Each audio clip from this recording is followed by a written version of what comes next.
Finally, you to wish you all the best. The Gambian people have spoken, and I've not listened. You know it's another OPK classic. Hello? Are you hearing me? I wish you all the best. The country. Yeah, Jambe. Yeah, why you do this to Gambia? Yeah, Jambe. Yeah, why you kill our people? Yeah, Jambe. Yeah, why you do this to Gambia? Yeah, Jambe. Yeah, why you kill our people? Yeah, Jambe. Yeah, why you do this to Gambia? Yeah, Jambe. Yeah, why you kill our people? Yeah, Jambe. Yeah, why you do this to Gambia? Yeah, Jambe. Why you kill our people? Yeah, Jambe now I want to cut it back in. No bota je mbadi ngolu ngani kibaro sotoko barona la molo ibe fere jaw balle daka fere jaw balu ibe mem daka pour ni 3 years jotna ni funtita o kono la ibe la fila kapati la fula ko dolu yus woto mbe men fula gambian kolye fonaliye tulo kaside walla men malla fi kamoy bara koyta gambia bemale ka fo 3 years jotna nibe funda lumena amanjare monin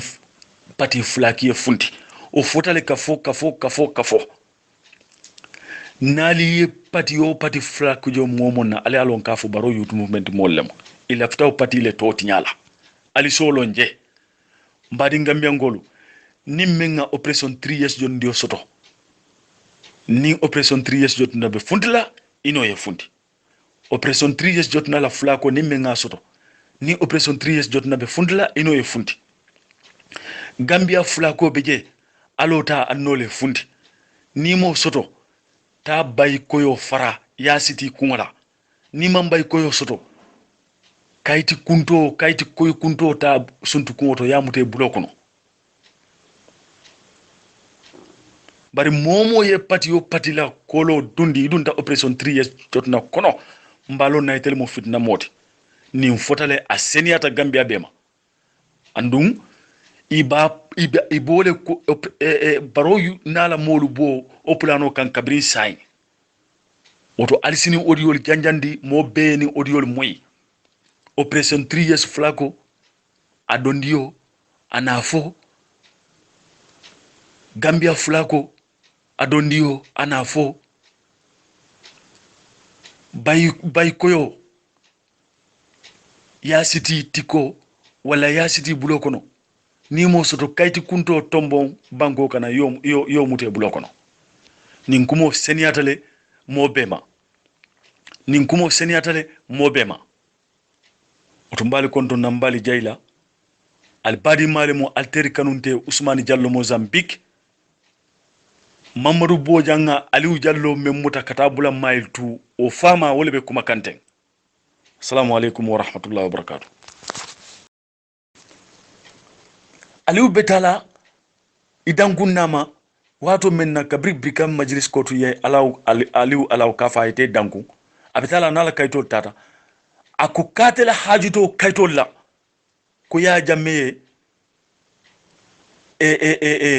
kito men kuntu Babylon na o area la katebe tamala walla ya jamme sefo Mamadou Bojang sukuta bari ni ala sonta ibe kujele nyala ite sefo Mamadou Bojang because already ngela ko ita alal de manso menga sangoda ay banko da fengu membe wol tema ayol da ala menka niye fintongo bulandi nono kono mansatala menka o fintongo bondije lungo be sotla lungo kono alkiyama lungo wato menna nono firla e jio kafala nono la abe sila abe nono nin jio bola nyokono wallahi suma wallahi mbe kuma kan juma lungo bura rolla sibiti lungo suto la ite sefo Mamadou Bojang mbe kuma kanten nyaji fulole be bokan hakke ye aliou lo toñe ya toñen ne sefo mamadou bodia ibe kujile nyala kabrin ala ye da imaje nyala sefo mamadou bodia ntelte tulaje muko ha sembe tenna fere tenna sembo be mansatala menye sefo mamadou bodia ala kana kayra keye ila dunya balu mu be kono ite kayro sotla dunya kono alkiyamalugo mansatala be kulele kan i bormor tole be ibe tar la jahannaba kono ibe aliou jala arjanna iba fula aliou jallo yam fambulo ite sefo mamadou bodia ye aliou toro ya hayba i boyta kan ye sembo yusu kan amanke fenti fo gine bisa unko amanke fenti mona la kayto koyo ite sefo mamadou bodia barni ala sonta ibalo na kafo ko ini mombe ni bulata nyola olni ala lebe nyola kala masuto ni tilo ite dunni setane be nyola katu ka femfem balu ika balu domoro abe mu haramu domolete katu ka molle to nyengo sefo la molu wole nata aliuta ka sama mailtu brusubi police station polisol mallaka bar wolu fananga aliuti tani jele de afrika ndella man sakelo ateli ko ndeli nya nini sefo mamadou bojam fata bi mol sina lo social media ha alinga yam fama bari mba ko ndila sefo mamadou bojam ma ni fata bibi wallahi ngankali femfem mu jallo kunda familite hani kilinte yam falema andu ni tati la kaburo kono buntalol ni sa jawolo ibo letar laje katu ibo ita aliou kanne ye fani ali lakan ya to nyenna manke femfente fo gine bisa on kodo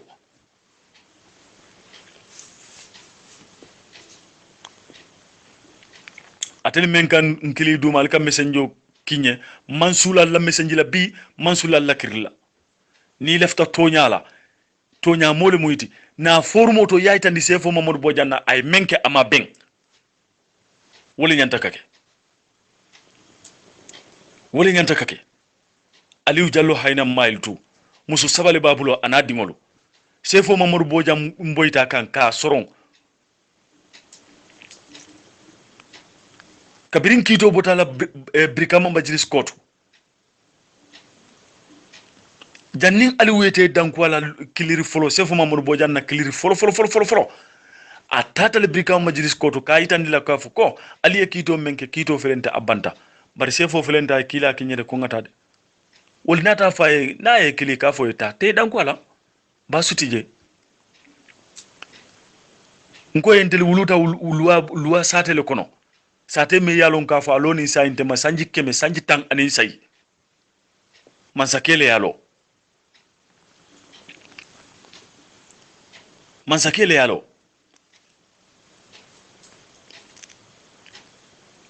yamoy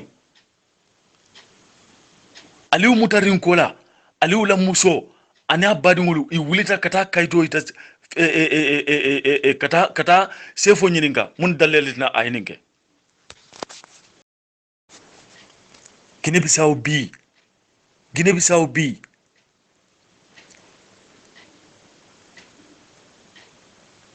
men tuta dron essentiel bonta nyama jaro kono femfem mantu kalme tota kaprasi koto Guinée Bissau mo kendolu mbe duwala aliye alamunnal kisila alamunnal tankala Guinée Bissau to nya folalu mbe duwala aliye alamunnal kisila alamunnal tankala Guinée Bissau mo horomar ngolu mbe duwala aliye alamunnal kisila alamunnal tankala bari afrika lo nalu atibabu kunda a arabu kunda nali mali jikol falin nali man sabari wole atinna afrika amman sakete je me yalon ka fo nawulita ko mo kabetea atije abe komo ka halakile abe komo ka damejile to nyero dron trimbalia dron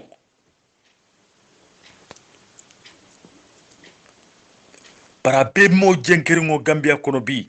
Gambia sefol kono wole mu sefo Mamadou Bojanti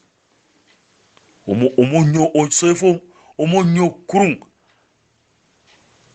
maje sefu kunda kabirin alayenda mo kurumba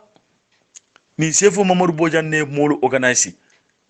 ka jora ngota kata aliou tara la korda kono pour ka kelendi foy lafta fala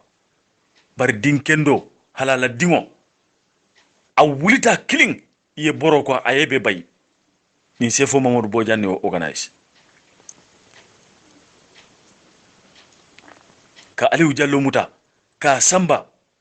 talindim police woli kaytol jube wol ko sefo ko deltani muta nola because mankuje man fenjabala ay tinyaro menge o be sefo mamadou bodian me sabari lummen nay beta aliou atakila ay momen organize kata aliou atakila dulato olungo aliou fangu mankende atakiro kola aliou ni bulato nyona fangu be nin do bulu aliou bulu kensawo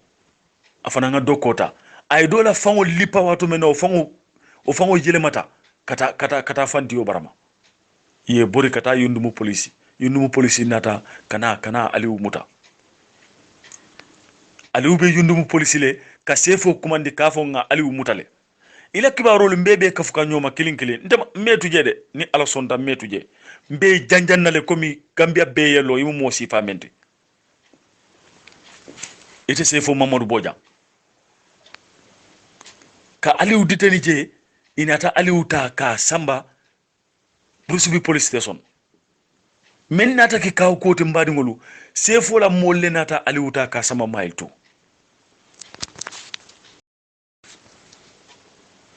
mbadi ngolu ali kontilla african telibe kala nyadi la ntella nin tibabu karandi ngolu alifa konde felenti siri lagine nga kalamuta 98 electiono wendari konakirle alifa konde be bola france lumme kaji konakiri wolungo isamira ko konakiri be yele malale dictateur fania belakan je biite si mansala ila sanji tan lafta banna tron ye constitution muta ya koy bobe falina ateli amirawo jumale bi karambalo bilemula afrika ke wona la daban ningo bala kunkoto wala mun haajube state house afrika lonnalu afrika karannalu kiti bali ning afrika karambalo tema alkemalu kiti ba wala bal ni afrika karambalol tem afrika karannalu afrika mansakelu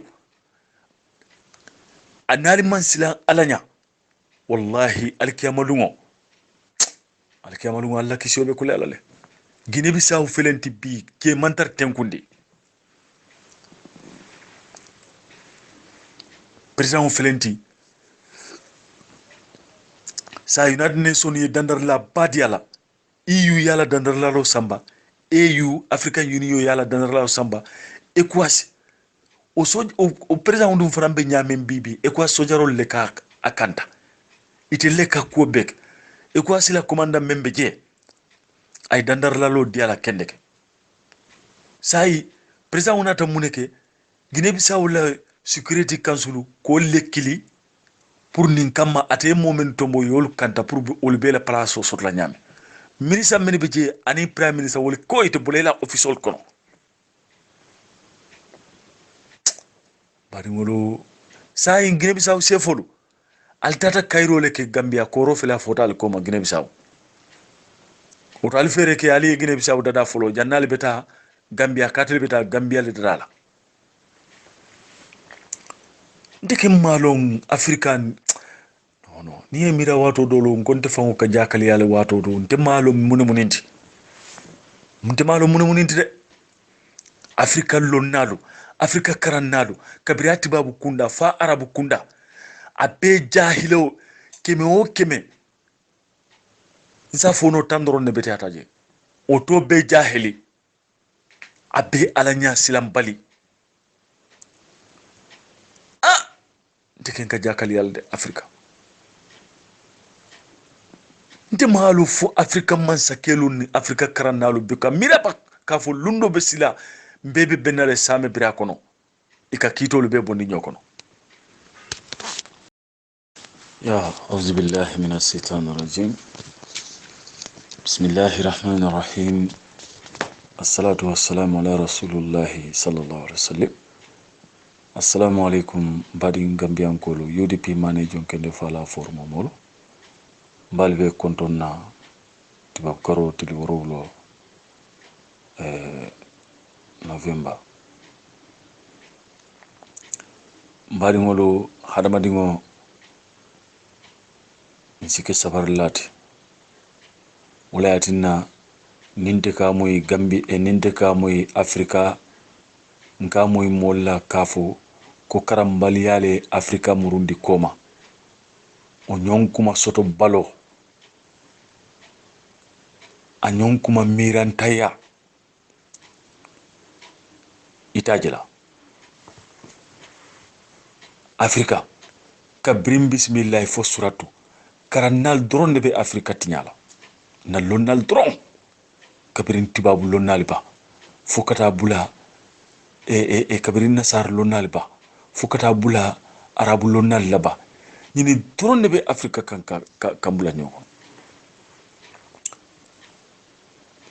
bari nakila be daga gine bi saw sefolie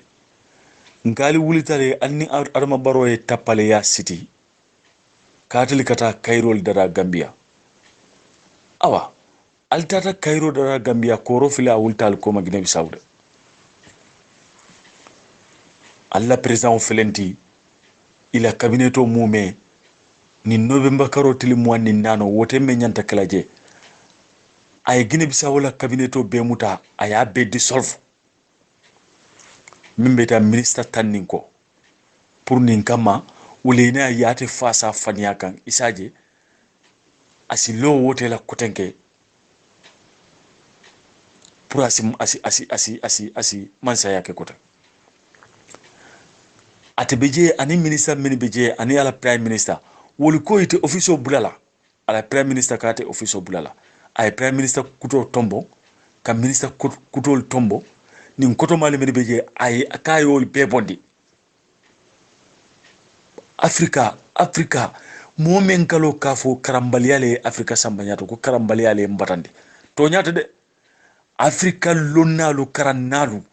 wolle afrika sambanyato alli njube de Guinée Bissau bi e quoi si felenti ye 48 hours le di president wonina ay fereke ay nyanyini nga fanna ay tonya londi wala ay resign 48 hours. So last audio, everybody get ready. Nyome, Badibo, Kiang, Jara, Base, Kauru, Combo South, Combo East, Combo North, Combo Central. Sulakana to mango, fengo fi yalango banku din kendolo modi. An UDP yelo be jaro konole. Ye finti. Nyem president ya sira wonyen dola tam. Amon bar fela la fenga kan kurida kene baro kan kurida kasa wol kan kurida kan niyo ko kene baro. Kan da baraka nya kense won. Fo nyenda sonna wala ba. Nyenda ka so wala ba. Abe khadaji kan surotin. Abe nengan surotin. Kara nyembe be kay nendroke. Amon bar nay nendroke nayata aka ko di la ko ya fele. Ta. Akoy job well done muta arbeiter akoy kuta arbeiter sombe sonna la amar bari na ay sembo soro ay belen ro UDP ko no ko kamuda kan soro fombe sonna wala aka kamuda kan soro mbe sonna la ba UDP ko ngadi yamuntu andolle mbe sonna la amar bari ngabula ay sembo soro na ay sembo soro na mur kan soro mbe sonna wala ndoro sonna la de ha ngara si jine besaw fa kabisa ndoro sonna la amar bari ndemara ni trier sonna sidal mbira ajere ngara si jine besaw ha fujani warme na rembola ji amul bari bos bangol be kasara dron bangol be masi wo betara bangol kan dron because londo tije min baba la mon wolante wolmo bango din jawlati wodina de kayro fala amul bari men be bango sambala wol tanyi mo ne fole be wol kay bango kasara fiani bugara bo fiani dance ko le man rafen fiani dance ko le man rafen ha kamu solo woda karo bela kamu solo wora karo hani bi bakan because model tamena buga bulano hanbi ba ka model tamina buka bulano so o sifa le be masa kunda me alonko amam you have no plan Amadou Barrow have no plan he has no plan his life he has no plan adla plan o men wol be sañi jele sidem lan karu alama masa ati safa bal alama nyaara ngo ati safa bal bara be forcé kan wala nan koy Amadou Barry ñeje ko ngono manji ba jera Amadou Barry ñeje ko ngono manji ba jera Gambianol December sital everyone get ready ñi nga bay ECOWAS olle ba sit la jaar amere ECOWAS ba tele jang xana si December si abane ECOWAS wol bukata mokile wol kata bangudi ngol leje bangudul mi asini ECOWAS be wol jang Amadou Barry ndesan Amadou Barry malu barki advice ñi ka fo ECOWAS be lebul ECOWAS be janne tenente ndesan Gambia service man be tara janne bari sa jibe mo lu mu ne be kila Amadou Barry ibalna wolum ECOWAS do koy bulni balna ECOWAS to nyato man tente jang kala ko tete bul ire ECOWAS jola men mo la ko e dunya la ko ka ECOWAS jola UN ni United Nation wala ka ECOWAS jo ani ECOWAS fon sa ite ka ko bonde mi ba ngom fo compagnie tete bul usine tete bul factory tete bul ite ka ko men kasare ka bonde mi to Amadou Barry Gambia do la ko ba kasare ka suno tili la far ba baro ila top modelo ñi Allahu akbar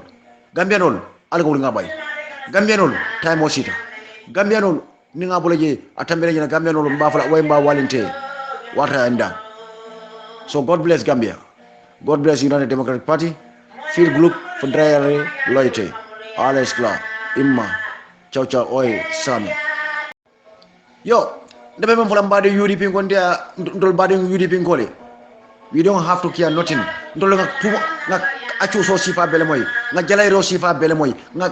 kaja ro sifa bele moy nga jawya sifa bele moy so we don't have to give off ya jamen man to sorne no damen sako Amadou Barry ya jamen man to dendi no damen aman stop no damen sako Amadou Barry UDP ngadi am UDP le UDP ya jamen ala sojoro na la fengol be aman to stop no damen sako Amadou Barry fombe sonal ba Amadou Barry stop ba UDP mbe sonal Amadou Barry stop ba no way Amadou Barry we are coming to you and we remove you Amadou Barry ini Gambianol la hido to la la pour ka timbandi ani mbajira ko ya timbandi le we are ready for you Amadou Barry ila kairo ni la tanko ani la sutro yelo ko Gambianol ko Allah banko fele bani ko ni Gambianol be si so fala ñola Amadou Barry ngoy la ba ma ka sama la dum la te bayila ne la hido timbandi nsota walla ndila ile boy bolo ndebe ko ngo ndema wala affaire soto ba ngajere bi yemoto di men Gambia be wolone ani UDP ngole wolone ha yemoto men di wala ha ngalon ika fay dahaba ha jakwa ye jakwa dila black tinted abe tinted ring nyaaje bi ana la loren bala ay ko dota ay ko dosi ya dila nyaaje wallahi ay wandi musobula de moto ko na bida ala mon sedoti nyaaje wallahi dahaba mobe wala jakwa yewol di wala jakwa black hani wero fon be tinted non naba pele ka bor wala nyam ha e ka fay dahaba UDP dino be wolon sa dina la pour kan dula khadani ba way nandiro men ke UDP la abula UDP la nyame way UDP ni nyame he ite fefe UDP nan do ko molle sama le kan fefe mo UDP jawti ite ko molle sama le kan e ka fa alna ale bula UDP la ale UDP hadani wala nan ko UDP ala sa role alin kana song yina do ko kinye 15 ngoti UDP ala sa role alin kana song Amadou Barry na do ko kinye 15 ngoti nde bolo falale men ka fa ko UDP date intrier so ko hey nde am there am a dead UDP because man la fele Amadou Barry ne bada kinye 15 ngoti 22 years ngali parole nim batala min be soto kada moli fiya Amadou Barry ka shelo en fa nyoko na kunta man tafa bal na wala mu jumati aka shelo en fa nyoko na kunta man tafu ah la ko Amadou Barry wala ko ka kuma male ka min made ika kuma ku ca kana bi ko male mala jumale ki advance bari ka kuma ala mala kana o succeed ni wala ala mala kana yo succeed ni kana yo succeed Amadou Barry e be ni misala le ay min be bulate no be ni misala ali be ni misala na dir Allah taala man sabala fata mandimma ni ma lafi mandina fata mandimma mandimbo ko toñe Amadou Barry ni ma lafi mandina fata mandimma mandimbo ko toñe ba ante mala who are you I don't know who are you Amadou Barry but fata mandimma please fata mandimma mandimbo ko toñe mandin sabar kasabar bar sambe daminen ko be fata kan tontol Amadou Barry be dan la ko be fata kan tontol aban tambe wala fole mbe sonna la nya hadani mbe sonna la muda en soron ay tan soron presin kon anne nasida be sornal UDP ko la golle be sorna Amadou Barry narata sudo dunja ndel nga fala UDP ko la ba nyati nawla be sorna ni me mala ko mola isalam ko walam ni mela ko mo isal ko wala bar ni amol bari dara soxite bangu ngam fara sita tak UDP sai wala mala problem on aba UDP fe yalla nga toka fo atwa fota a femosta aba mutal avec problème créer la kan ko ya jeme kamenke ha nyaro ngole mu ko be betara bulle so ibe na kenora ide fen kenora o tama sen mo so le sa chita barke na be o sen mo so lamba di ngambe no ali ngabina kilon kadla kilindo be yoko kuri ali ngo fana wudu je December bawa finginte masakunda wala mbewol finginte masakunda ani criminal masakunda ani gangster masakunda ani terrorist masakunda ani rebel masakunda ani cartel masakunda ni masakunda ni criminal ya gor criminal thief people they thief e bango ko be khasare bango ko be sunya ñokoto ha so mo si fan to nyinde obula wayne bango mo malo ndo soto ama alcool ndo soto ama tubabu ndo soto ama experience ama culture history fongolong yow bu le kay ko le bango sam wala mi dal le bango asam baya be wafi anana ke korda wafi lati na bango fa ni net ñaaron dalo na folo de amal barati ñaaron dalo na folo mena wulti gambero no folo amal barati ñaaro dalo na folo mena wulti wala mbal na ñeko do men kasara wala sera ya jemel 22 years old ñe billion le kasara billion de million de billion ñole kasara ñaja man son kawuli alina ko men kasar o faranda be ko konol wala tinna bar amar bari itla ke yadi safule because of ye jam fa leke ha ala ka jam fa ake jo ila ba ila do ko ko kendon yake alke jo ko kendol ko jawon yake alke jo ko jawon duniya be ten amar bari yemen ke ala be jora walla anita baynola karo bay balo wati yemen ke ala be jora walla jam fati yedi banko di mo yeni yo ken men fate men yeni yo wa fite ikol be hada nyibi iti amara albe de ite tambi iti amara albe de succeed iti amara albe de jene ala kala amar bari ike fanene ne ila kontano bantale ila kontano ila suno ila nidia o fana bantale sai ni may banku bulan ko ken ni may bulan do bula e ko ceken do la muti e ko dem ceken do bango di wala sembo so bango di wala sembo so amar bari do fole bango di wala bunya ye respect yera radila kana bangol was bi ale bulokon e ka ba sojor be bula police be mo sojor mal be kelo kete ya sojor mal be attaque amar bari ke fanne ngolo fo ke fanne ne le hey itene so tabisman duni no problème ko jall fo sila kan ndego de sila kan ndego e so do bar fe yalan ko alan saro bango tabisman bango alan saro bango dim forolam ite do duni no problème ko say fo forenal de ñom forenal minan ko na jonda sabis lo jang e ñom forenal e ñol lum tawol minan ko na jonda sabis jang fo banna man jode banko alan sarol amar bari fanda handi ngoy ko back up and step down. This is simple and straight. Ye amar bari ida fara narle ya jeme ka copy kala kubeta bawo ya jeme na nyana gambenol silandi gambenol fa ka gambenol nyatay gambenol bulokati so wala ne fana nyin service man kurun be bulle place o mengra Ousmane Sonko nyoldi Ousmane Sonko mengra ina ila nyadon ko di Ousmane So Tangara ñol Cheikh Oumar Faye ñol Alaye Cissé ñol wala ne yebula ye fofu na ye ma koy mo yaaje ka mol fa ñame anaka mol silende ñame anaka mol silende ñame anaka mol fa ñame anaka mol cikna bu ñame wala ne yewul bule bole ibala ngo akam da to kana le pour kana mol silende ka mol silende hani la right fon kan ke silende ke kijo farandi hani man sakila fa mon kila ya mar wala ka fa bira kila mol kan amma fa ni dara yeslandi akay ni dara yenene kila sallallahu alaihi wasallam sakila akay le mon ni dara yenene annabi mo annabi ni la ka fa ne ko ni dara yele mol yenene pour sinano du se dunno dino ko nyame amma fa ye forcé de amma fa ye forcé je alama mes kila mo mes sallallahu alaihi wasallam adlu kali bo sotla e baratul fanal temir la ba ni la bala fati je kila sallallahu alaihi wasallam men soto allu kale be wosoto la kamol silandi ila raid kan kamol ki yo farandi hanni be ibida tamala sile ko ki yo be far e be la korda ko ki yo be far o mo kayraldi way wa dum nga ñaaron ka ki ala allu ñaaron ko ya allu ñaaron ko sifa itani yaajim ala o mari man satilla allu ñaaron alkana allu sifa di gambeno la fa ila yawmi din allu ñaaron ko si ite amadou bari ya jamme ala ma alkana allu sifa di gambela fa ila yawmi din ba amadou bari la tamu bantalo wari wari ngafane tete amanka manko yaram bamba ite la korda doko kada yaram bamba manga mankunda odo be kala sojar police headquarters e be fola korda dal manga man kunde be fola wala Amadou Bari kaso itante ya ko do min tol factory be bulu min tol isinol be bulu min tol compagnie be bulu min tol ya bonde min tol Amadou Bari ibe tila ko kuno man la so ile far babaro ale mo le fango ko be kasarala iko ko dam de ko lo ba te ba lo xam far babaro ba fan ba lo xam jina ko nakiri ba mo lan ko jina ko nakiri rolo alna bon dame wala na be do ko la ji iti abran do ba do bula do kay bangu kasar do ba do bula lay bangu kasar mo la sañi mo ne fu la fe ko le 15 on al ka fa UDP le ben ko hey UDP is there UDP ma fan son patriote UDP dingol ko e dabe trier so ko UDP dingol ndal nga foy ndemo UDP dingol UDP ci ban man diamo la de wala man diamo la ko UDP dingol UDP lan sarol milan ko batata ite sonna Amadou Barma ite sonna Amadou Bari ni misande do lela UDP c'est parti yolam dolem yes ndabeje 1,000,000%. Hey ali kana nyone ni ali nga tonya la fo nyoy UDP dabeje le fombe sonel ko nyimba ngun le batata jang ndole torata ndole fata ndole kubbe kere ndole la sa ndole sila ba Amadou Bari ni misande aynan hadani abinan kana kan hadani Amadou Bari nimme ma fo temu dicté dolti o be pare ka tonya nakar nimme ma fo itemu dicté dolti o mari pare ka tonya nakar Amadou Bari itemu dicté dolti ibake kan the spiritual way the physical after ni society na physical fintin but the physical jang nyimbango physical jang ite o rekere ite wonten wonen rekere jang ko fo illa yawmidin kanto dictate kanto mara nya jawla ka sembolan dol kan kanto kijo farande kan silandi Amadou Bari o bantale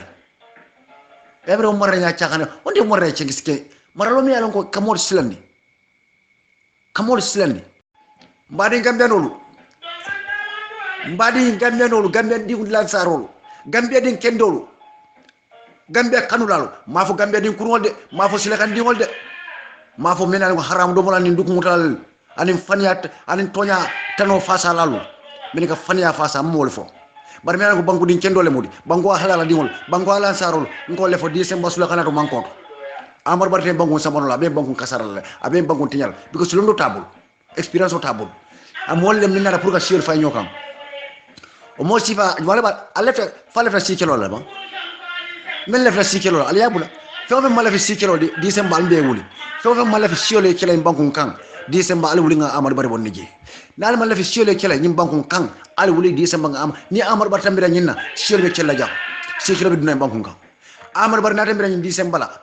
sikelo be dunay banko kan ni men mal lala ala tra al nga bula ndewda bula de bari fen ko ka support li ya bula ji fay tambi ya jibe Allahu akbar al bafala to nyala hey tamansero be nyina manki kairo tamansero be nyina manki kamdong tamansero be nyina manki unity tamansero ni mo molti minga kun ko mira na dimbal ni mbuga gambe di fo mira ni ngi mira be sino la sanyi jala do sila siranka bara la fo Amadou Bari ala ma ki nyaron kote ara kemlo nyaron kote fenne karafa fen la babu lokon karafa fen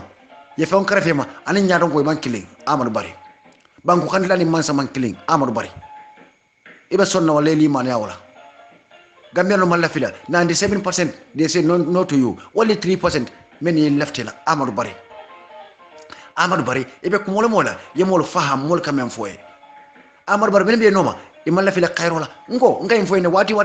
alkar ko do na malla fi sadala khairola o mol la fila yirwale it la fila succeed Amadou Bari kabira intiro lembang ena ila nyaron ko mo Ousmane Sow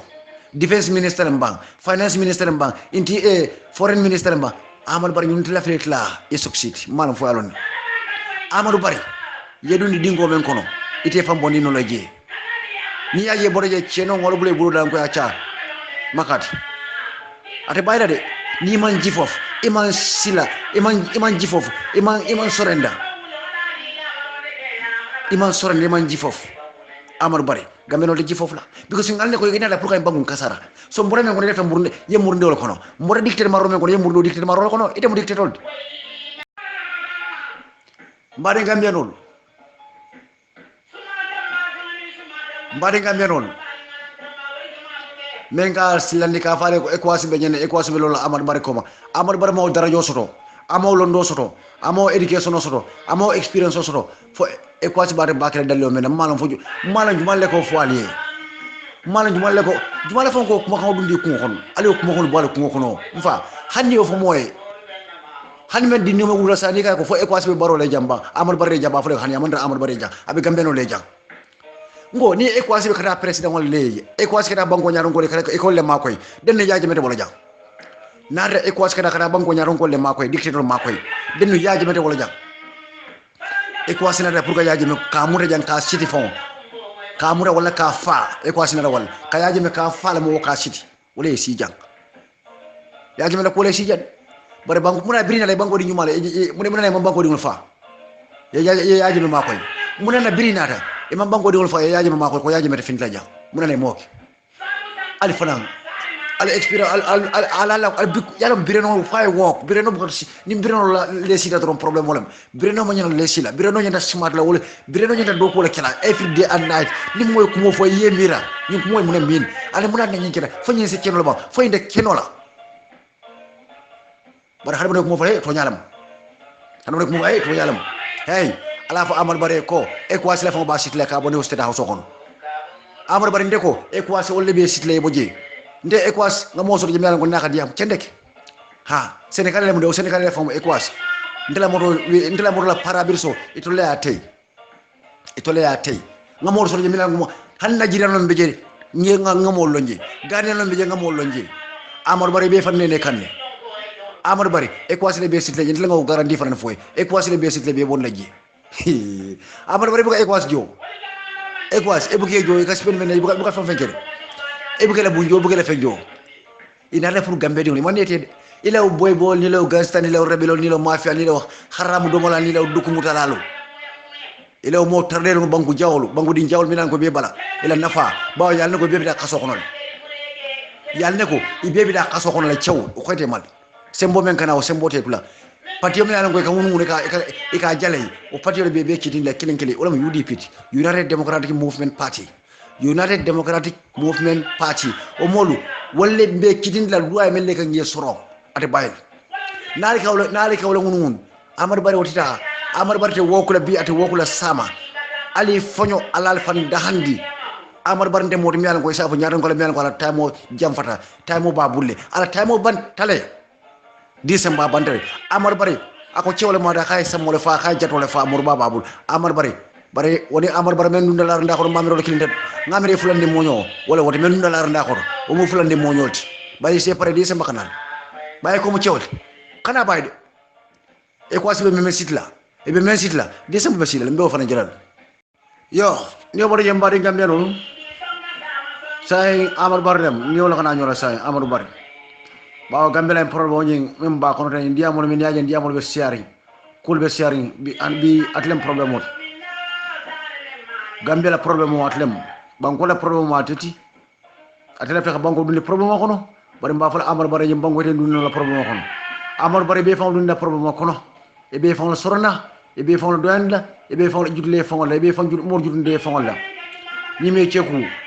i dambe o kala fende jan ni me ceku Amadou Bari illa silon fe fende banko ngang ada kay rasulullah Amadou Bari e banko mo la kawni ma timmande insanyam fo ko ni ala mo manta be idambe mo fa fende banko ngang idambe mo fa fende banko ngang ada kay rasulullah banko ngang Amadou Bari e ka kule ke mi alan ko masibo kule ke wala ke banko ngang e ka gambe samba masibo kono gambe no mala fe masibo la Amadou Bari mbura men ko ne yalon ne ana mo mo nyina fole Amadou Bari mbura men ko ne yalon ne mo nyina fole Amadou Bari démocratie ni le pare ka démocratie lay bulo kono ka loi lay bulo ka démocratie ka tinya ka loi lay bulo kono gambe la démocratie le pare ka tinya ka loi lay bulo kono bara Amadou Bari gambe no fana pare ni pare démocratie tinya gambe no fana ba tinya Amadou Bari Gambia démocratie ni men nga kele ima kala muto ima kala muto amanke nya Gambia démocratie men nga kele ima kala muto amanke nya ni de ko pare ka wotinya ka loi le bulo kono Amadou Bari Gambia no fana bebe démocratie ba tinyalal ngoko mu cewalti iko mu cewalti iko de mu cewalti Amadou Bari ila ceyabe timatale e sondale ceyalal e fortal December kana sine sije December kana même ba bayla ngo mbew jalale inshallah subhanahu wa ta'ala kan role la hido mbew timandila ila hido menteni gameno tema so ngode je fende je fitnata je cilata je ngo wulle ngayden le ko ni la hido menta wato sikala ji fore be sembo be sembo tala e ko be yusra mol ka yajibe gambia démocratie le pare ka tinya ka loi le bulo kono bara amal bara ndo fana ni pare dala fana pare dala ni pare ka loi tinya ka démocratie ka tinya ka loi ski ka le bulo kono e pare wala ya bara sembo berale e be fanne ne kam fana pare dala wallahi ngo be fanjir dula ma kasama la dula bi dajin nate bayla a'udhu billahi minash shaitanir rajim na'udhu billahi minash shaitanir rajim Bismillahirrahmanirrahim. Bismillahirrahmanirrahim. Nada ko dinga kam Mario tentu. Masomen kan dia mundi. Masomen so hakilola. Masomen bonde soto bale kono ay samana soto kono. O ma somba fa alhamdulillahi rabbil alamin. Alhamdulillahi rabbil alamin. Bafal assalamu alaikum mbadi yodi pinkolu sarif groupe ba molu mbal be konton na altola na konton la men kal lamoy an men bu kal lamoy mbal be konton na handa fa on fam bafal assalamu alaikum rahmatullahi taala wa barakatuhu mbamo be konton na yo ngay netalo men kina dañi video ñi netalo ñi ngale yindi non me je sirinten de san akira bala fati min mo molti minan ko dindi merane moti e manta dulato e mambo kilo kono folo bari be sadada no len blando 24 hours e katara sirin blando le ala jiben pakistano be jiben kan nyamen abe juturule abe jiben kan jutune ya nyala ani bala fa nyande san akira bala fat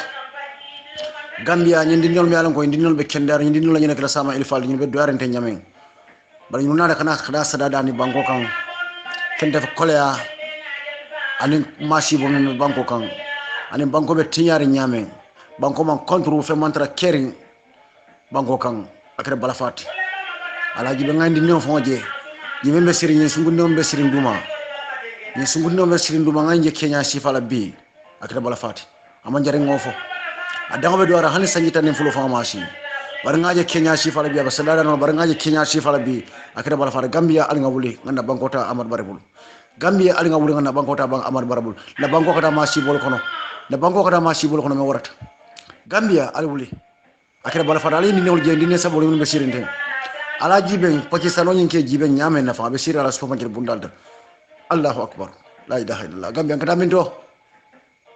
yedi nga wulu fana ima baloni no ya bulata e kayte da sadala yedi nga wulu ima baloni no ikay teda sadala ni numéro mete nyame sibo sanyi tan anim fulan keba mani ni ndoro jiba al fanga lolo ol shemo sanyi jelati akra bala fati akra ni kuyati Allahu akbar la ilaha illallah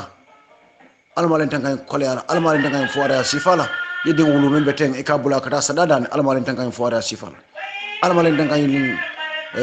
limania baliala akra bala fati akra ni kuyati la ilaha illallah di numéro beta dawda man tabe sadada Cebal dulu kala nyadi Allahu akbar ko mbare ni mbara ika lo ya dabala ko momem fo yalon hadamadi ngo ko killing nyanta ko understand back lo ya dabala diamo ni alla moy atala personal diamo ata kumkilina ayo diamo kele ya understand yo bar comme ni atara fintede nan ko tan kan ata diamu do fananke pour comme ka kol senende mol mala dorom is better because ntenga jele ko ntebe formol men beto mol dul beje itate nate la problemo be mu loya dabolet and that shouldn't be a issue o manya naka loya dabo manya naka ke issue ti then obviously natul ka foko walbe be loya dabo no ma den wodan fa lafta fa la gambe be mu UDP let wodemo be shala bakele woto jo korok because nding be formol men beto few people wala ka fo loya dabo teng so alinga tara e baba ke hada madingo dalo modol beje ala ke tunkanne ala la mo kendo lemu so 3 years 5 years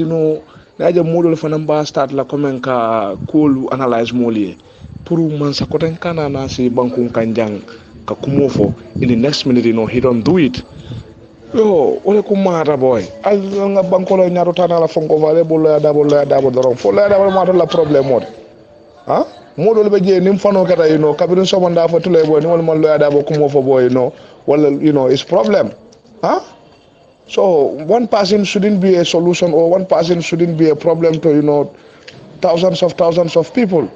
For agenda do je na man ke lo ada bodi banko problem wol be jurmari ñoo kan jang ku wol be ñamen system wol be corruption wol be faring. Bismillahirrahmanirrahim. Alhamdulillahi Rabbil Alamin. Ya Al-Nimbara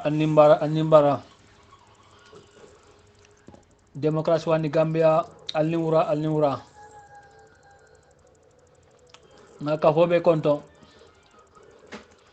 Ya Omaru Abenyadi Lafta nga mira dole soto bi lafta ngeni ko mira la ila kontonde ba fele imo kende ko tanati je sumol be nyaade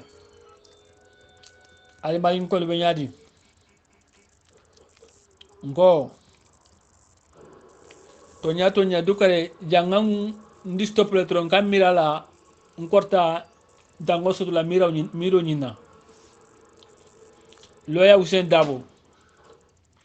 comme albafura 3 years jokina loya Hussein Dabo tekena yala tekena hajigo be bantre man sakunda nyin kono sain okay atemanke chiamano ti sain ya bayle hani adama baro atijila me misal kan sa najita muso men be sira wala saya be bacci amani yala ole be sira woni talaba fatale ba fula triye ci jokina fo law sen da be sira woni tala o ente confisile de andum fana wati jango tambita ni sonko nyin tumma wuli depuis adama baro aya baya la place to dron coto ñu wulita jeli lefta dukare isinde ma ñin kulo ñin subo bala ñonto bang isuf dabala diamo ngana subo ni kulo ba ñonto donc koy fana isinde ma kañin subo ani kulo ni kabonu ñonto ya moyle eni mbara abaraka Allahu akbar kutije ni ko Allahu akbar yala ilo ko moñing ay fenne min ay fenne firin wala ko alala warta Allahu akbar adu alala waroñing alafta pour dunya be dunya ate momoda anene fa wala be balurin ay fen da dunya akole ko ndele warta tul beti wala na hade madungo ale ay ñing kalemato dundi ndengol koto pour ka ko Allahu akbar alala warta Allah man sa ya ñing anata wo fanan kotenke anata fo mole ko ndel ngatul fanan be da bari ngalla hido la hidita natul tema mbatim mandila bari lafta akola atul fanan sa lallahi dul timmande aldam malu tema alayni yamaro fo kila sallallahu alaihi wasallam anala annabiyo molum pe ay momo kinan akanyin kuma kan kilin wala foye ko ala fo na jongole ko mbe yamar la bari ntelege to beda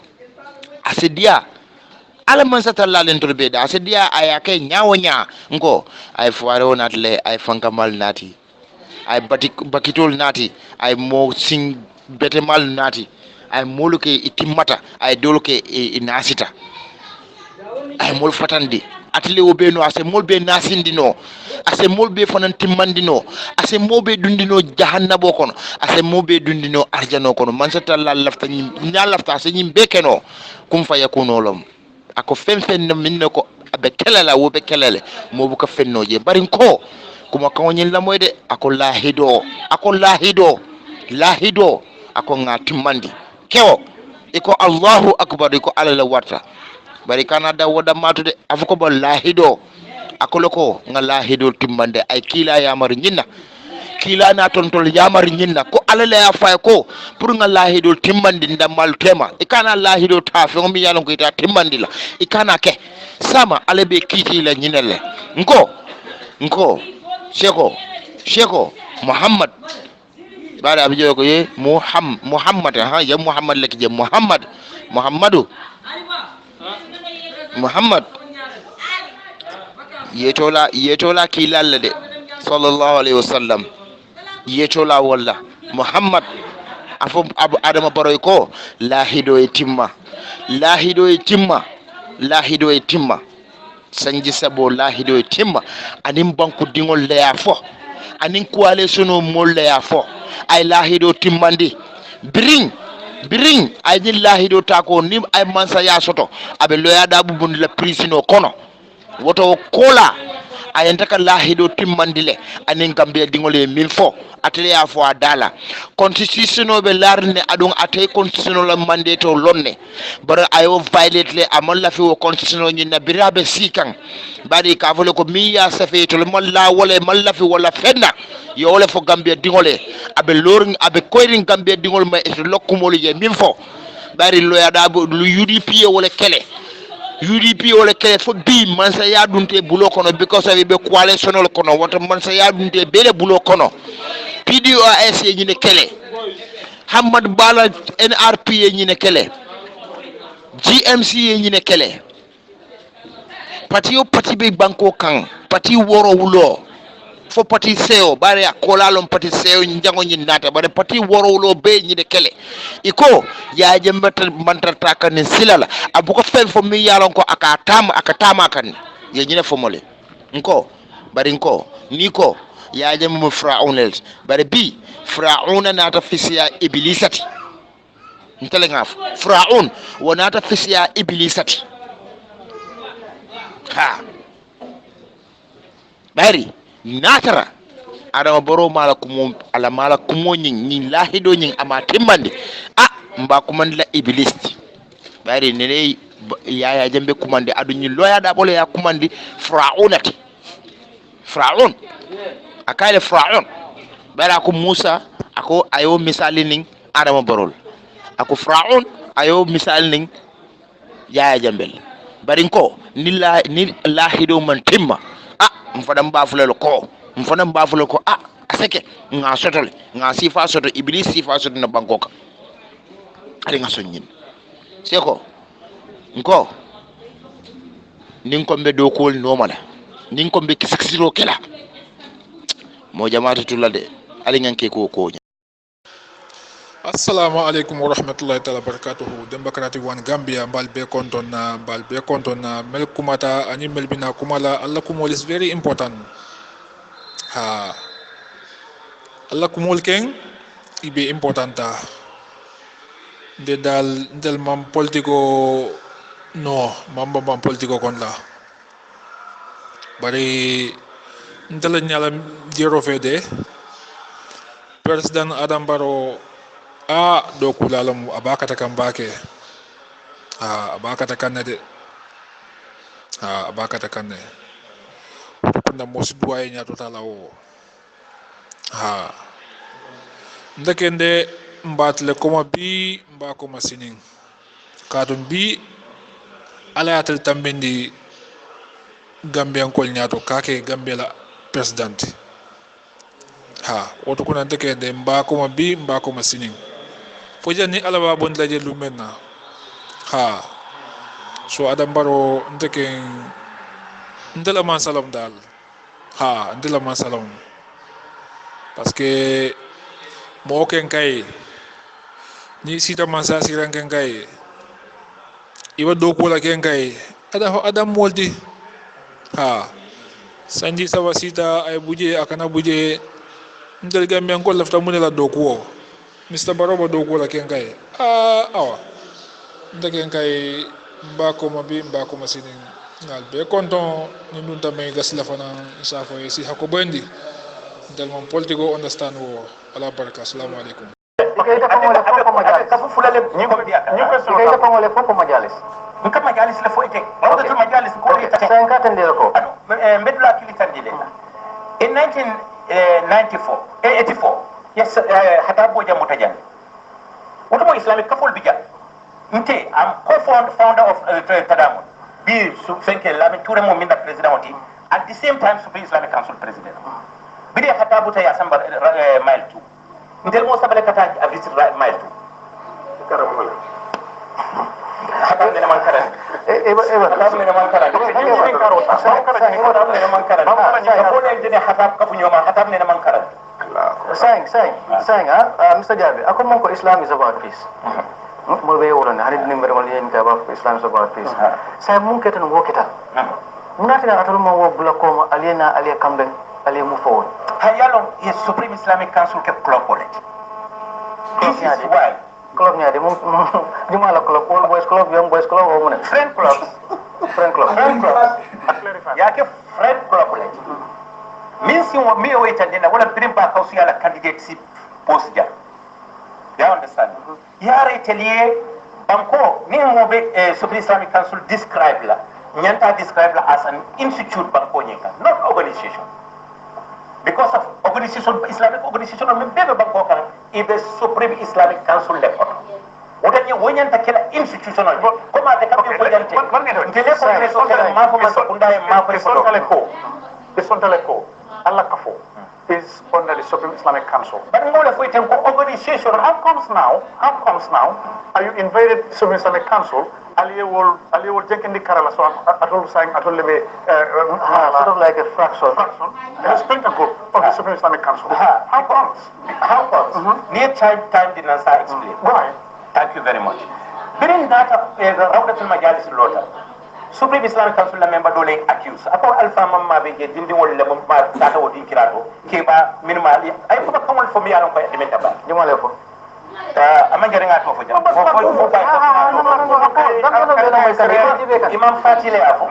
imam fatile rawdatul majalis kutubo kay rawdatul majalis accuse ya pam ba kene biri imam fati yoke na secretary general ya call telephone wala mo jumaate wala fo de ba mo tole pour ana idea ya dele privately pour ka faye ya accuse minna mallo wala bar wadi ya mon ko na ya tan dala ka faye ko bar hada la president futata mala pour janni be ka folo la imam fati ti telephone ri nga pour e fa to ko aya kola ma so no wala tumola kan fata ene dilo juma ene ndiro fo de ma mo touré Allah secretary general because of imam fati ene ndiro minke pour kay tan dala ka manya na kala bir nga telephone ri de fa ma so telephone jabila o wato le ma ko le ndiro ke imam fatile ya o kulli ala o dibe mol bul ya tan bakere so nyine ya tunna fode mamudi en ndiro bon imam la ndiro manje ko tanke min na ndiro jeta wala fode bari sa nga wala ko na address ma mo nyina ndiro ke wala nan ka bi chance din na pour nga ko mo bari mo dula ko nan kala fa no mo dula kala fa because ni be mo nyaton ko ya there are some values that we expecting so ni boto woto don akabon ko ite ila value kay mashallah sa nga wudula kala fa imam nyina ndiro ke imam manyana ndiro kela imam fatima manyana ndiro kela imam touré manyana ndiro sa nga continue ya fa bakale so bir wonne ndiro nyen keta aketa problem e ka understand mo na ta television to jam oto mo karobina karjobina sila wo alfal na ta ko rawdatul majalisi ma to ko bari ko ka fodo lo ta jam pour nyen kam maningi Supreme Islamic Council ko karolo tale wali ya ko hanin karomallo afana yen accuse wala ni abu television de wala fi afu television isi tol fono mfa wala ustazo mfa karamo ma bo wol kono le ala bandira okay yanta da kuno ko ani de okay ba bandinda ala so je so ka to rawdat majalis lo ta wato men bandi man ta kansuloto annu kabira rawdat majalis lo ta wato men fo pi to de man bandi sambana jam pour ka karoni news Sheikh Ibrahim ani fo ando ko la fana ñunu le bejan chance dina ka ko explain ko mo yela man de ka na ta karo announce da mo fon ko ina ta janne e be mo ki fa ko ki jang platform so to jang e ko ka fo ni diamo ko ne ko ka fo do lota min lafta pour ka Supreme Islamic Council challenge ning Supreme Islamic Council ko karo lota wali ya fa hanin karo mal baro fana ne manke anne ma ko karo mal barka wala foita wajal ni be kelale benna be kelale aba ko ya lona tatarlo jeng ali min impose mo expect le ka ko rawdatul majalis binale wala ka fo so tala banko kan min ba fulale ko min fama ko Allah so Mr. Jabi ibadu mana kabiri wo keta jiatis pada one platform mo di Allah pour atal fanga ye najang ala foko at the other side no almasoto no ali effort make ntele effort make le pour nyen kam nga right soto pour ka diamu jang biringa right soto wato men pour ka diamu jang kana ka kawando ki jang yem nyinen ka men folo la wala kaytoti from Supreme Islamic Council ko e ko Supreme Islamic Council institution wala mbam fo organisation wala amari man jabino nka bayde tete jabino la taya fo Supreme Islamic Council ya ko ntel mo organisation wala right min be bul wo right le bentel bulu jang ite tella fansul luwa da dala ya ka comme government le ala o dundi la Gambia la constitution ko na pour ka impose mo lo Mr. Jabi of course c'est son no nyina ko Supreme Council law tale pour ka dino la na dino regulate obviously at ito level lori masa kunda e dino la regulation la ya lo ka be o mire kumola amal so demande ite karantale ite alon ne ko atel la jang nka ko indi le hadin kam fana ko la foyete alla jang ila mandate mu muneti ko Gambia la television Supreme Islamic Council la mandate mu muneti yara mandate min be bul wala ka islamo do ko ke islamo nyen kono as well as other Islamic organizations. Okay. There's no other Islamic organization means a law imposed no into another organization. But no, the word is fake. The word supreme, what is fake, and the word kamo jama fake jam. Supreme Islamic Council have press release so kama me a quite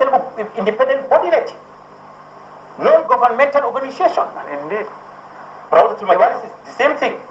Forum National Majalis have no imposed no. Saya nganyeng ko structure properly. Supreme Islamic Council, government will recognize Purkadina nyatang kaya niya. Minto Gambia la constitution ko na ba for Gambia la parliament wala anywhere. Not in question, but the government itself recognized that the Supreme Islamic Council is the first port of call, like the Supreme, like the Christian Council itself. No, there must be a channel of communication. Supreme there must be a channel of communication. Now, sign. I told Tata Aliala Kafo form and Alia Besko come the Atosanamu Dina Pencoleti, Yaton Colem Panang, you have the right to do so. Everybody has the right to association. Woman question. But it's saying, Murat Nani Chuchu Baby Funtikan, Atol Alpha Dama Almantal Si Anin Kacha, Alia Bebo Yamakon. You come on for it, I look more start than Alia Kundunda. You come out of Alia Kundunda. Maybe at the time will attack and Purin Kamanga, Boyo, Kanakuma. Kadami Tandila, what are we going to bring Bandina mandate Banta? But also Lotala as candidate. And I declare, I campaign okay Bangkok, Purin Kama, I kiss Supreme Islamic Council president. More killing my Faiko, you have to be a member. Because I have feel like as far as I'm a Gambian, not civic rights, Ning Council Kono, Yajala as a member. Yabamba, in a Congress Lumo, when they are declared, Cariolia declared Kafuko membership card Soto, the following day you shouldn't come for the election. No, but Javi, and I'll Javi, I'm not organization. This Majlis organization only. Ante more Londila or more to plus one in like a member and executive member. Yes or no? Organization and institution is different. No, but just clarify. Can you Banku be Fengo? Banku be Fengo. Guinness Supreme Islamic Council Kalono Kadiamu Gambia Muslimul Betoya. What Gambia Muslimul Benyan Tay Bangela Supreme Islamic Council Colony. They have right. They have right. No organization or the committee Diamond Benjamin they have. No. Yeah, I'm for you. We are in the Koyarafa, my Raudale Fanota Supreme Islamic Council. And it's all after Supreme Islamic Council Bondi, I can Gambian Kayati, if I can Sokri Jola Kafobet. Accusation. Well, I left out. I want to. Also, appare. Katuro Dako, Gambeletam, Senegal, Mali, Niton Mimbero, de Nate Supreme Council Town, auto for Abekala, Gambia, Mali, Bebetala, Womokin native, Fulanyango, Bakos Munatali Bullet. And Ntenim Bakos Tema. And Nenemang Akumofo, Teleto, Kasijan Kafai. Bakos Unka Kumalenga, Saman na Sokolo, Kafuko Mona Talibo, Ikanyokono to dia. Nakon, Mona Talbon, Kanyokono to dia. Yafam, go Kumo for them, or more willing to Oyama. Ibajalako, Namira B. Nimo lafta Purkalo election of Purga. Hadisa, Nita and Secretary Batalajele. Mafako, Yinde, problem with Babula, Mafamu, Tulbella from Furu, Apologia Bala. Akako Nali and Danny Kornke, Africa Adam Albeta out. mol be sila ko da ko no kon tole ga mo soro mo se mo soro le programme mo soro mo mo si isa ko ka sa ko la jesenata ma mo so ka pare ndol ma wo fenke wo ko la yemi nyininka ndol la bandet banta wata men nga fo ma se kon tolo sola talem ma ko pour ma congrès ko mande kat me mo le bon la dulalto e belala e be sela nim paso le be do moro kala e ko mbe ko do dilala mbe ko do dilala mbatu hanni fe ko registre ko nyi call bi sa Musa honorable Musa Dramé aba fola e ko nyi programme ben tolle bulu tolle ak ko nyi tamanta man sai man sala ben tolbe kan tolte o force na ka fo ko adina dia ko mi ya ton ko atema sotono wala na to sala ma sotono wotona ma di no fan tolta force no la bara ko ko watu do nga dembo bay of course dembo bojang sotono janne ako man sa malum fanyana 5 million de la hani dembo e o fo janga jabe janne dembo ko do de la ka fo nya dunda account jamal e ko 5 million han fo biya man dunda account ko non hani sa ko hani sa ma man be fo na be dunda je hani sa o man dunje fe man bona man saka fa ko sofi sami kan sala ma ko ro fala taali ya bara tenne ateje ngam fo sai sai ngam no be na mo kan man sa fanda be na mo kan I just want to come on exclusion jabi menfo ila foroto ani ngami fo akajir mi fo unso do ke dula kele nkaye ko ila kafoni si côté te tol da mala akaba bagale mi fo nangam nkoy ko aya foje ni data ja subi sami kansul Cheikh Touré le président man ni gole ala first vice Chérif Badiane fen ko troale ala second vice intelo jolale ni nata fen ko la sécurité carola isaje ko fenke beje docteur Bayka fulole bare troale ya famle ni nata ala makorlan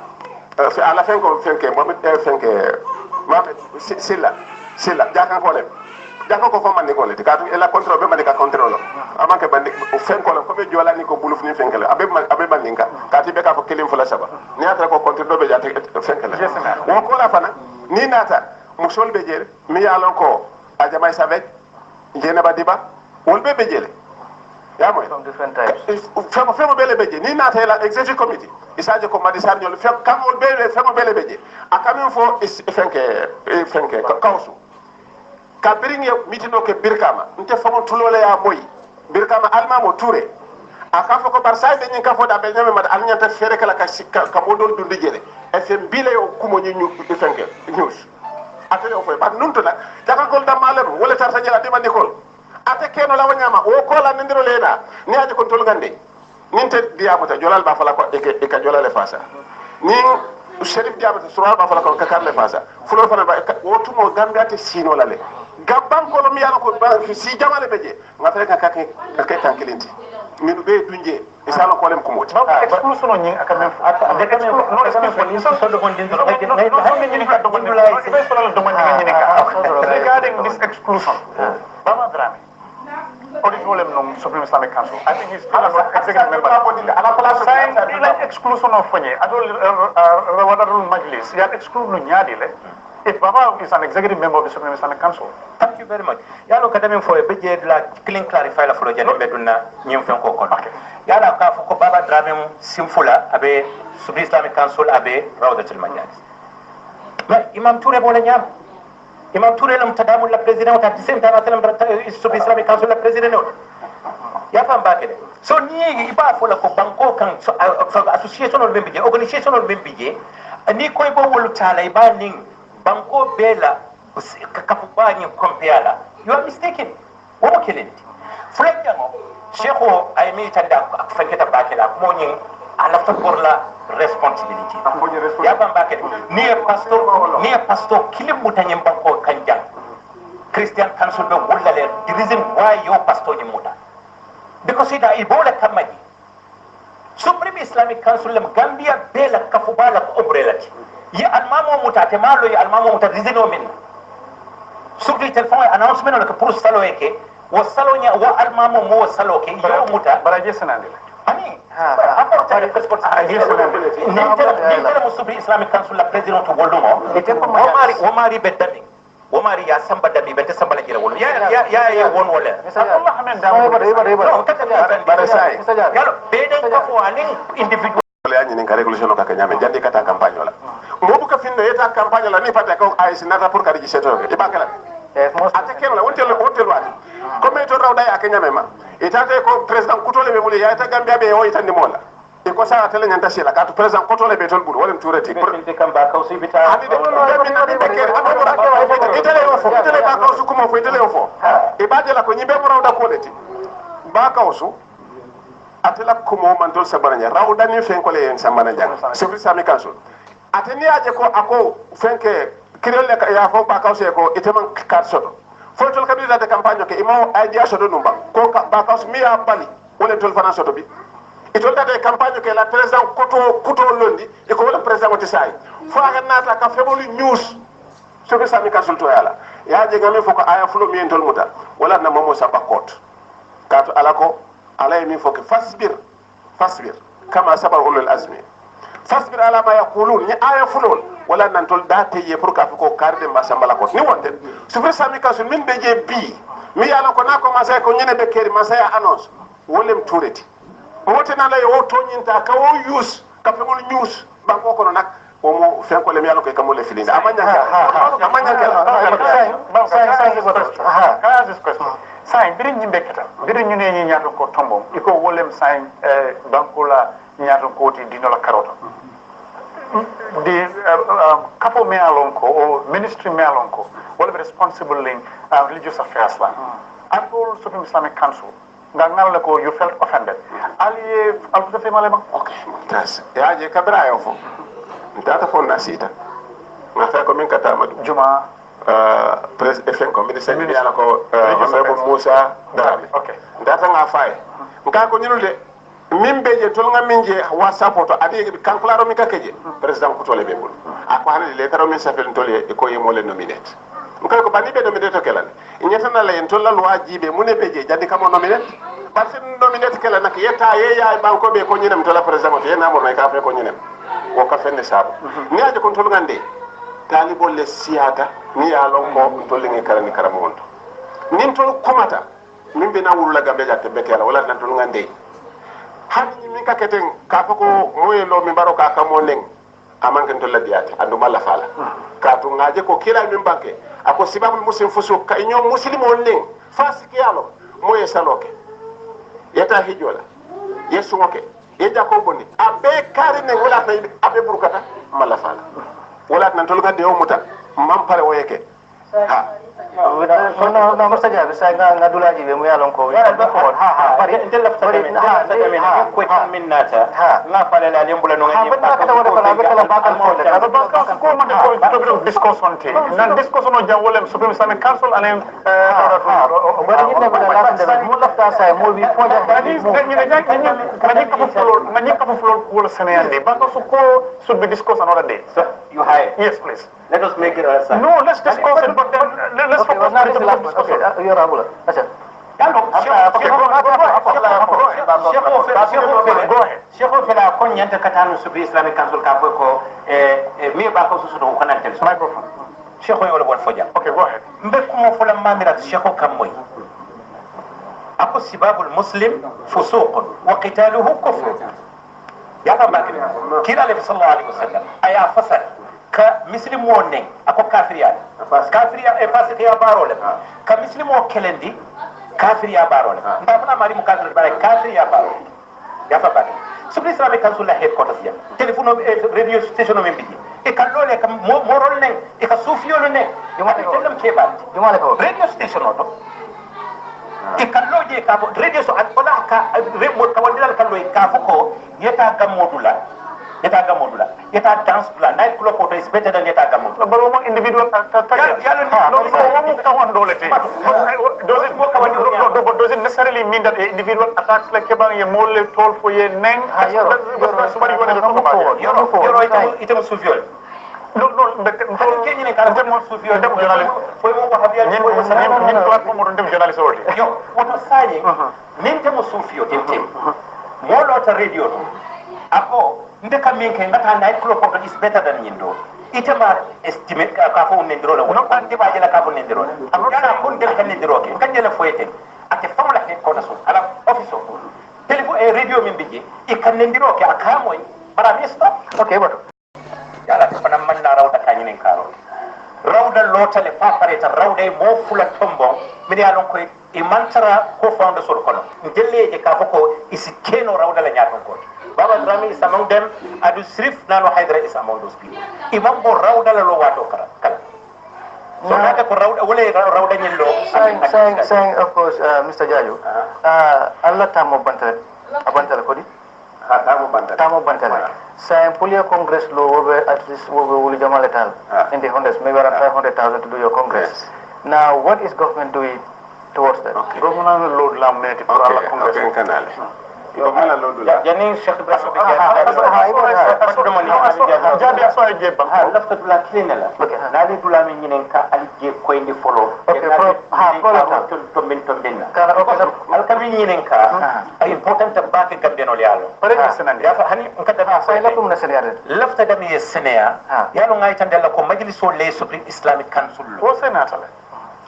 What's ya kami fo bare mo moje Supreme Islamic Council abe karanta mai son fama mai jaju so nga Mr. Penke jabi senade because yajele ne aje tingi nyinen kanu ñu question la biring banding be president of Supreme Islamic Council rawatul majlis man lo ani sai munatina al wulta drom bo wato al salono lenu so na sobe soden al wulta le kam nyin ka fo wulinde as Supreme Islamic Council ba na time ne ma impose al mamul kan jakay ko te sadila nyim banko kan as that 2008 e kana 2018 the Supreme Islamic Council that time ko mul force yesali okay saya ako mo wotu mo nim mon min adiyata mi ni Saudi sali nyola adiyata mol mi ni ye jero ki je sali o wato wala be keri but 2008 ko up to 2018 kulle ketamini atunna ngaje ka foko we are excluded completely from Supreme Islamic Council so nyanta na right civic right fight le ni banko ka be mo banko di walleti adu be mo muslim walleti loi dota la ideology impose la dokan by force pour nyen ka so ako mun ko ite ko dula mun ma walemti ako mun ko no wote mo Supreme Islamic Council kal force le pour aller sali from 2008 to 2018 follow ako ngaba ba tumile ni fem kata gambe je kabaro le nyinka president baro ka wala nyinka ka to tele di head baba ni aje ko kwatele yalo atere di head mo laran fula mo bukela no kan sinyakeli nyindo fene yela nyinka te kenola amari sinyame nyanya te okenola why baba le ntolla fen koti ntolla auditoti Supreme Islamic Council ate president jana ni ano ko kantole ajes laran fula isi labi imu fulo nyanya te okenola te okenola mo to nyali jay so pare ite ba nyaton ko janate kenola andu nyaton ko fulo ni keno kakate buka biya mota ate kenola le na botaje ako Supreme Islamic Council le kamol bute ba do tonto mo sembo soto pour kamo soto kamo bute e se fa asafla ni bi ila na filo soto ni ma fala asafla ala ta yam fala ka to so nga pare so nga pare mansa atele sembo soto pour kapa kar sorom atele sembo soto pour kana kar sorom to la ja hani sécurité kinite je ntol Supreme Islamic Council kabarin sita ntol be nga min beje nte nya fonu ta majliso to wulu ta majliso kono jama beje wulu ta majliso kono nte nga min kara madrasa to saje saba nanja wa karandiro dati nga min ka majliso to na ko le siata nte nga kabirin 1984 janga biya je lota dawo da na talibo le siata han la secretary fa mun na talibo le ti ñu la secretary na talibo le siata ya je ibaje la ko ntol kabrin sita ngaje ko nga madahibol min kare siatale bar nga min karanta to le madam malik ndala madam bole oto nimbe fen folan kana mo la ko jase ngumuru malik ndala madam nga o ko to ngadi mola kabrin na ta karola ko la ngaje ko malik ndani fo karo jete dawda nyanta sallal wala na nga mo be so la kono president la kaje ka te kan kularo ke pour ya jeme kan kularo ke pour fen ko la public holiday ate keno la signa fulata ate le sembodi wala nan ko gabianol nyante ko la ta Supreme Islamic Council apologize ay alma mo min sambanan aya soro tol da te jen tol ma fay ko soro wala wote babal fenke non babal ten babal la soro ngo tol ma wala mo neketa tol ga min wala mit ko sir fa min sambanan sangajo pour ka je ko dal ay ama salo ke lum folo la aya saban tol ya nga nyini ka aya fo ninga congress commande akatale fo dépense ko ta fo wili kemeluno ma fo ma sakunda ko lafta pour fenna mi ala ko simol ko man nga congress ke ma sakunda ko tole ngabatu ya moy ni mo fitta ka fo ko tarbanda na je nyene karo ke gambia ko ne mantra visa le jola plein kute je na ja fay ko mo na mo ne bekeri tarbanda mo ne bekeri iba mo mi bekeri ni idea bi buli ba fola ni idea ti buli ba fola bari te fitti ka mo place ka mo nen ka mo fenke wo mam bete a dino ma wolom kila ko si babul muslim fusuq wa qitaluhu kufr ako kenyo muslimo nyi nen fasiki yalla ni akere de kafir yalla wala nan tol ngande kedde ke katum ba ngalon ko ni momo lafta kala mune beje apenan la nyinin ka bani te belo rim bande ka fa ko nyine be ken tol te jabila imam okay docteur ya imam sen ko ni senatal ni ako ko comme like atol ka pen ko le londi tol bi jele ka mol ning ani fadan manin ko da mala bi Gambia is a multi-party democracy system. Muna kina wasol. أبارك باك يالو شيخ إبراهيم يدمي يتندي المسلمون على شروطهم كلا عليه الصلاة والسلام يا يتندي مسلمون يسرطوا من لندي كتلا ولكن نمركم دمندي يالو نعي تندي لكو سوربا جابي هنين ألفا مجلس بمولو كمي على يوسف دابو هنين موكوتمولو نيل سوبريم إسلاميك كانسول لو bari ngai tandal lako mo kono ko fractional do sut fami alon koy may accept muna ne may accept may accept because ya ka fu nyil mo majlis bungol lati sorba jado bota majlis solto ma laji mamandin kante majlis bungol tan mo ne malama alay karamo touré majlis bungol lati amma alay fodda bo mus majlis bungol tinke be fonola ya fa bak nyille ka fo nyillo bide ka fo lo in 1992 jawara almo ne malama aya accept jawara ya welcome italia de ka ko nyil manta arabu ma arabo mo ka arabo who speak then he may accept ye franson kafolo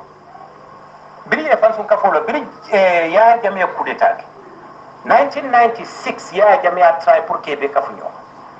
ya famba kele otumole soriba mi alon ko atele supreme islamic council lo ya ke president oti mini yo kafudolo wala president yo ke vice president e kam famba kele so biring wala tambanta sorba la tambanta woto mo 3 years left wala tambanta tata progress ye karte fayoke wala bulwulindo ke wodin kiratole